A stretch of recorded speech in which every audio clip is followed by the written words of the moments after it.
Welcome to our channel. నిన్న ఈరోజు ఆంధ్రప్రదేశ్ సంతోషంతో మునిగిపోయి ఉంటే వైఎస్ఆర్ కాంగ్రెస్ పార్టీ మాత్రం ఏడుస్తూ ఉంది. నిన్న ఆంధ్ర యూనివర్సిటీ శతాబ్ది ఉత్సవాలు ఘనంగా జరిగాయి. ఈరోజు గూగుల్ డేటా సెంటర్ శంకుస్థాపన. రెండు అద్భుతమైన కార్యక్రమాలు విశాఖపట్నంలో జరిగినాయి. ఆ విశాఖపట్నంతో అనుబంధం ఉన్న అడిసిమల్లి శ్రీనివాసరావు గారిని విశాఖపట్నం గురించి, ఉత్తరాంధ్ర గురించి, వైసీపీ చేస్తున్న విష ప్రచారం గురించి తెలుసుకునే ప్రయత్నం చేద్దాం. నమస్తే సార్. నమస్కారం అండి. నిన్న శతాబ్ది ఉత్సవాలు జరిగినాయి విశాఖపట్నంలో, అద్భుతంగా జరిగినాయి. ఇవాళ గూగుల్ డేటా సెంటర్ శంకుస్థాపన జరుగుతుంది. ఇంత అద్భుతంగా రాష్ట్రంలో కార్యక్రమాలు జరుగుతూ ఉంటే వైఎస్ఆర్ కాంగ్రెస్ పార్టీ ఇప్పటికీ ఏడుస్తూనే ఉంది. వాళ్ళకి అభివృద్ధి చేయడం చేత కాకపోగా జరిగే అభివృద్ధిని ప్రశంసించలేకపోతే చూస్తూ వెనుకుండి పోవాలి. వాళ్ళ ఏడుపుని, అభివృద్ధిని ఎట్లా చూస్తారు, ఎట్లా విశ్లేషిస్తారు? ఇప్పుడు ఇటీవల కాలంలో మొన్న క్వాంటమ్ అమరావతిలో, అంతకుముందు ప్రభుత్వ రంగ సంస్థలో ఆర్సిలార్ మిట్టల్ అనకాపల్లిలో ఏమండి శతాబ్ది ఉత్సవాలు ఆంధ్ర యూనివర్సిటీ, ఇవాళ గూగుల్ డేటా సెంటర్. ఇలాగా ఆంధ్రప్రదేశ్లో పాజిటివ్ ఎనర్జీ, పాజిటివ్ వాతావరణం. దాని ఏంటంటారంటే ఆశావహ దృక్పథంతో ఉన్నవాడికి ఉందిలే మంచి కాలం ముందు అన్నట్టుగా కనిపిస్తుంది. ఇది మెదడు, మనసు ప్రశాంతంగా ఉండి మంచి కోరుకునేవాడికి, మంచి ఉద్దేశం ఉన్నవాడికి, నిత్య శంకితులకి, దుఃఖోపభాగ్యతలు ఇలాంటి వాళ్ళు కొంతమంది ఉంటారు. వాళ్ళు పెళ్లి కొడుకు ముందు ఎక్కడ ఉంది అన్నాడు అంటారు, ఏదో సామెత చెప్తారు కదా. అలాగా ఈ టైప్ వాళ్ళకి మనం చెప్పలేం. కానీ ఇక్కడ రాష్ట్రంలో కొన్ని ఇబ్బందులు ఉన్నాయి. పెట్రోలు, డీజిల్ కొరత, అది కృత్రిమంగా సృష్టించబడిన కొరత. అది మానవ మనస్తత్వం వల్ల కూడా కొంత కొరత వచ్చింది. అంటే మన మనసు ఎలా ఉంటుందంటే అది దొరకదలేదని. కానీ మీకు చాలా కామెడీగానే ఏప్రిల్ 1 సినిమాలో ఉంటుంది ఒక సీన్ ఉంటుంది చూడండి. మీరు ఏమైనా కావాలితే పట్టుకెళ్ళండి, ఈ టీవీ మాత్రం ఏమని అంటాడు, నాకు అదే కావాలంటాడు. సహజంగా అర్థమైంది మీకు కథల్లో కూడా చెప్తారు. పూర్వం చందమామ కథల్లో, నా కథల్లో, నీ కథ, జానపద కథల్లో కూడా మీరు ఈ భవంతిలో ఎక్కడికన్నా వెళ్ళండి కానీ ఆ దక్షిణ వైపు గది మాత్రం వెళ్ళకండి అంటారు. అందులోకే వెళ్తారు. నీకు చంద్రముఖి సినిమాలో కూడా మీరు ఈ బిల్డింగ్లో ఎక్కడన్నా తిరగండి కానీ ఆ చంద్రముఖి గదిలో తలుపు తీయకంటారా బాబు అని చెప్తారు. అదే చెప్తారు వాళ్ళు. అంటే జనం అలా ఉంటారండి. ఇక్కడ పెట్రోలు ఎక్కడ ఎలా పురమాయిస్తున్నారో, ఎలా పుడుతుందో తెలియదు. కానీ మొన్న ఒక 20 రోజుల క్రితం అలా క్యూలు కనిపించినాయి. టపాలమని మన్నాడికి అంతా మాయమైపోయినాయి. ఇప్పుడు మళ్ళీ వచ్చినాయి. ఒక నెలల క్రితం ఆ పెట్రోల్ క్యూలు ఉన్నాయి ఏంటండి. ఇప్పుడు మళ్ళీ మామూలుగా 2 రోజుల నుంచి మళ్ళీ హైదరాబాద్లో ఎక్కడ పడితే అక్కడ, ఆంధ్రాలోను, 2 తెలుగు రాష్ట్రాల్లోనూ ఇదే కర్మ. మరి ఒక్క ఆంధ్ర మీద ఎడుతారు ఎందుకు సన్నాసులు? కర్ణాటకలో కూడా ఉంది, అన్ని చోట్ల ఉంది. అయితే కొన్ని చోట్ల కర్ణాటక మొత్తం అంతా లేదు, కొన్ని చోట్ల ఉంది, కొన్ని చోట్ల లేదు. ఇక్కడ ఏమవుతుందంటే ఆంధ్రప్రదేశ్లో కొన్ని బంకులు కెపాసిటీ చిన్నవి ఉంటాయి, ట్యాంకులు కొన్ని కెపాసిటీ పెద్దవి ఉంటాయి. ఇక్కడ కొంతమంది ఉద్దేశపూర్వకంగా కూడా నిలవ ఉన్నా సరే నో స్టాక్ బోర్డులు పెట్టారు. ఒకవేళ రేటు పెరుగుద్దేమో అమ్ముకోవచ్చని. ఇప్పుడు అందరి ఆలోచన ఎలా ఉందంటే ఎన్నికలు అయిపోయినాయి, 29వ తారీఖుతో ఎన్నికలు అయిపోతున్నాయి, రేటు పెరగచ్చు.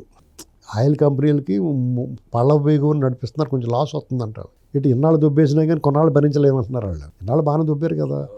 క్రూడ్ ఆయిల్ ధర $50 ఉన్నా అదే రేటు దొబ్బారు, $100 ఉన్నా అదే రేటు దొబ్బారు. అది రేటు తగ్గినా పెంచారు, ఇవన్నీ చేశారు. రేటు తగ్గించడం అనేటువంటి ఎప్పుడు జరగలే ఈ మధ్యకాలంలో.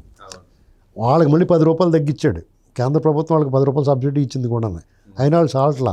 సరే ఇంకా పెంచుతారు కదా అన్నప్పుడు ఆ నిల్వలు ఉన్న వాళ్ళు ఏం చేస్తారంటే పెరిగినప్పుడు అమ్ముతాలో కొద్ది రోజులు గ్యాప్ ఇద్దాం, జనాలు ఎలా పోతే మనకి ఎందుకు అనుకుంటారు. అది మామూలుగా వాడుకుంటే సరిపోద్ది ఉన్న నిల్వలో. కానీ ఎప్పుడైతే ఎవడో కూడా సోషల్ మీడియాలోనే ఎక్కడో చోట ఈ పుకార్లు పుట్టిస్తారు అయిపోతుందని. ఒకవేళ నిజంగా అయిపోతుంది అనుకోండి, లాక్డౌన్లో లాగా మూసి కూర్చుంటమే, చేసేది ఏమి లేదు. అంతేగా. అలా కాదండి. మీరు ఒక కార్లో ఫుల్ ట్యాంక్ చేయించుకుంటారు. మీరు ఎన్నాళ్ళు వస్తుంది? 4 రోజులు 5 రోజులు వస్తుంది. బాగా తిరిగివాడికి, బాగా తిరిగినోడు అసలు ఫుల్ ట్యాంక్ చేయించుకోవాల్సిన అవసరం ఉంది. నీకు అవసరం లేనివాడు కానీ ఎక్కువ తిరగనోడు కూడా ఇవాళ ఫుల్ ట్యాంక్ చేయించున్నాడు. దాంతో నిజంగా అవసరం ఉన్నవాడిది ఆడు పట్టిపోతున్నాడు. ఇలా అన్ని చోట్ల జరుగుతుంది. మీకు ఆ మధ్యకాలంలో ఉప్పు షార్టేజ్ వస్తుంటే ఎగబడి ఉప్పు కొనేసి ఉప్పు కొరత సృష్టించారండి ప్రజలు.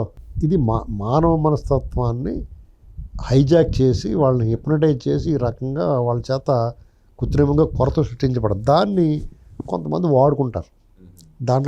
దాంట్లో డబ్బు సంపాదన చూసుకుంటారు, కుట్ర చేస్తారు, ప్రభుత్వాలు చెడ్డ పేరు. ఈ వైసీపీ ఉన్న చోట ఏంటంటే సిగ్గు లేకుండా బయటకు వచ్చి మాట్లాడతారు. వాళ్ళు ఎంత సన్నాసి పనులు చేసినా పేరు నాని లాంటి వచ్చి బయటకు వచ్చి మాట్లాడతాడు. వేశ్యతోటి పోలుస్తున్నాడు. అతన్ని ఇమీడియట్గా అరెస్ట్ చేయాలి. అతని సమీప ప్రత్యర్థి కొల్లు రవీందర్ గారు అతని మీద చర్య తీసుకోవాలి. లేదంటే కొల్లు రవీందర్ గారు తప్పు అయింది అవుద్ది. అక్కడ పేరు నాని చాలా దారుణంగా మాట్లాడుతున్నాడు. జగన్మోహన్ రెడ్డి ట్వీట్ చేస్తున్నాడు, ఇది కొరత కొమ్మక్కైపోయారు. ప్రభుత్వం ఎందుకు కొమ్మక్కైపోద్ది? బుద్ధి ఉంది అసలు? ప్రభుత్వానికి ఏం సంబంధం ఇందులో? వాళ్ళకి ఏం లాభం వస్తుంది? ప్రభుత్వానికి ఏమొస్తుందండి?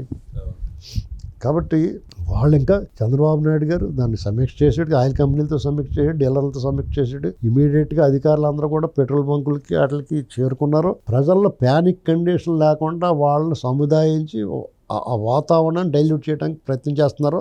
ఈ లోపల నిల్వలు వస్తాయి, స్టాక్ వస్తుంది. నిన్న రాత్రి ఒక్కరోజు 2000 ట్యాంకర్లు రిలీజ్ అయినాయి వైజాగ్ నుంచి. ఇవాళ సెట్ అయిపోద్దండి. ఇవాళ సాయంత్రం కల్లా ఊరికే అది ఆ ప్యానిక్ మనలో ఆదుర్ద ఆందోళన ఉంటుంది. దొరకదేమో అన్న ఆందోళనతో దానివల్ల ఏంటి ప్రయోజనం? ఇప్పుడు ఒకవేళ మీరు ఒక స్కూటర్ ఎన్ని లీటర్లు పడుతుంది? అది కూడా సోషల్ మీడియాలో వైఎస్ఆర్ కాంగ్రెస్ పార్టీ చేసిన ప్రచారమేనండి. దాని మూలంగా ప్యానిక్ అయ్యారు జనం. నేను ఈ సిచ్యువేషన్ వచ్చినప్పుడు ఎప్పుడు కూడా టెన్షన్ పడలా. నేను రోజు పొద్దున్న బయట రావాలి కదా, డీజిల్ కావాలి కదా మనకి. ఏ రోజు టెన్షన్ పడలా. ఒకవేళ లేదనుకోండి మేము కారు ఇంట్లో పడేసి బయటకు వస్తాం, మెట్రో ఎక్కుతాం, బస్సు ఎక్కుతాం. అవి కూడా లేవనుకో ఇంట్లో పడుకుంటాం. ఉంది అంతేగా. అంటే మరి మా ఇంట్లో పడుకుని ఎలా గడుతుందంటే గడిచిదేముంది. మేము లాక్డౌన్ అప్పుడు ఏం చేసాం? ఇదంతే. ఇప్పుడు ఆఫీసులో కూడా వర్క్ ఫ్రమ్ హోమ్ చేసుకుంటారు. కాబట్టి దీని గురించి పెద్ద వర్రీ అవ్వాల్సిన పని లేదు. వాళ్ళు నోరు బయటపడుద్ది అంతే, ఈ వాళ్ళకి సాల్వ్ అయిపోద్ది. కానీ ఒకటి మాత్రం నిజం, గూగుల్ డేటా సెంటర్ శంకుస్థాపన నిజం. నిన్న అంగరంగ వైభవంగా శతాబ్ది ఉత్సవాలు ఆంధ్ర యూనిట్ జరగడం, వెంకయ్యనాయుడు గారు, ఉపరాష్ట్రపతి రాధాకృష్ణన్ గారు, ఇండియన్ క్రికెట్ దిగ్గజం మాస్టర్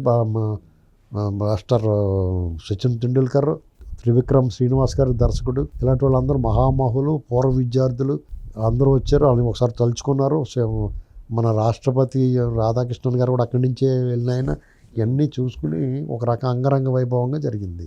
అంతకుముందు క్వాంటమ్, ఆర్సిలర్ మిట్టల్లో ఇలాగా ఆంధ్రప్రదేశ్ దేదీప్యమానంగా ఉజ్వలంగా ఉంది. సహజంగానే అసంతృప్తులు ఉంటాయి. ఆయన కొట్టలేదు, ఈయన కొట్టలేదు, లేకపోతే నాకు ఇది రాలేదు, అది రాలేదు. అవన్నీ సహజంగా ఉండియండి. దేని దారి దాందే. పాజిటివ్గా ఉన్నప్పుడు పాజిటివ్గా ఉంటుంది, నెగిటివ్ కూడా ఉంటుంది. అసలు నెగిటివ్ లేకుండా ఎందుకు ఉంటుంది? నెగిటివ్ లేకపోతే కూడా ప్రమాదమే. ఉండాలి ఎంతో కొంత. వాళ్ళకి అలర్ట్గా ఉంటారు. కాబట్టి దీని గురించి ఎవడం వర్రీ అవ్వాల్సిన పని లేదు. అంటే అభివృద్ధి దిష్టిపోయినట్టే నెగిటివ్ ఉంటే. అది దిష్టి చుక్క ఉండాలి కదా, అందుకనే దిష్టి చుక్క పెడతారు పిల్లలకి. జరుగుతున్న అభివృద్ధి కార్యక్రమాల గురించి, జగన్ రెడ్డి చేసిన విష ప్రచారం గురించి మనతో పంచుకున్న అర్స్మిల్ గారికి ధన్యవాదాలు తెలియజేస్తూ నమస్కారం.